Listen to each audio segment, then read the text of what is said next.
তো রাতের জন্য রান্নাবান্না আবার শুরু করে দিয়েছি। আজকে সারাদিন কিন্তু ভিডিও করিনি, ভাবলাম না আজকে করবই না।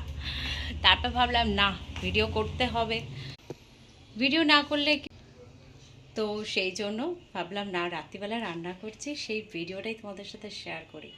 প্রথমে দেখো হাতে আমার সবুজ বরবটি, বরবটি আর এক সমস্ত সবজিগুলো আমার কাটা হয়ে গেছে। আর এখানে তেলের মধ্যে দিয়ে, এই কড়াইয়ের মধ্যে দিয়ে দিয়েছি তেল।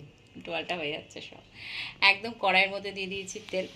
সবজিগুলো সব মোটামুটি কাটা হয়ে গেছে, ওদেরকে দেখিয়ে দিই। এখানে সমস্ত সবজি কাটা হয়েছে। এর মধ্যে আছে কুমড়ো, পটল, আর কি আছে, বিনস আছে, গাজর আছে। এবার শুধু দেখো সবজিগুলো কেটেছি, এখানে খোসা মানে, আর শুধু বাকি আছে কিন্তু আমার এই বরবটি। তো বরবটিটা কাটলে আমার মোটামুটি হয়ে যায়। তো ফোড়ন দেবো এই তেলের মধ্যে, দেবো 5 ফোড়ন আর তেজপাতা। তো চলো চট করে বসিয়ে দিই। প্রথমত তেজপাতা, আমার কোটোটা এত ওপরে যে এই যে তেজপাতা, তেজপাতাটাকে ধুয়ে নেবো, ধুয়ে তারপরে কিন্তু আমি ইয়ে করব, কি বলে, কড়াইয়ের মধ্যে দেব। তো চলো আগে ধুয়ে নিই। আর এটা তো কাটতে হবে, কাটা কিন্তু এখনো হয়নি। তো তেজপাতা, শুকনো লঙ্কা আর 5 ফোড়ন সমস্ত কিছু সুন্দরভাবে ফ্রাই হয়ে গেছে। এবারে সবজিগুলো দিয়ে দেবো। আর এত সুন্দর একটা স্মেল বেরোচ্ছে, বলার কথা না। তো এক এক করে ছেড়ে দিই। তরকারিটা একটু বেশি করেই করছি, কারণ রুটি দিয়েও খাবো আর ভাত দিয়েও খেয়ে নেবো।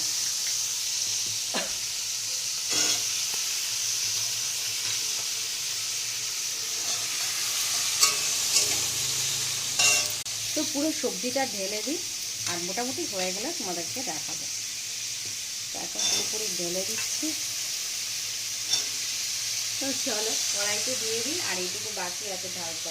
আগে তরকারিটা ফেলে ভালো করে কষিয়ে পুরোপুরি কমপ্লিট হলে একবার শেয়ার করব, শেয়ার করে ভিডিওটাকে এন্ড করব।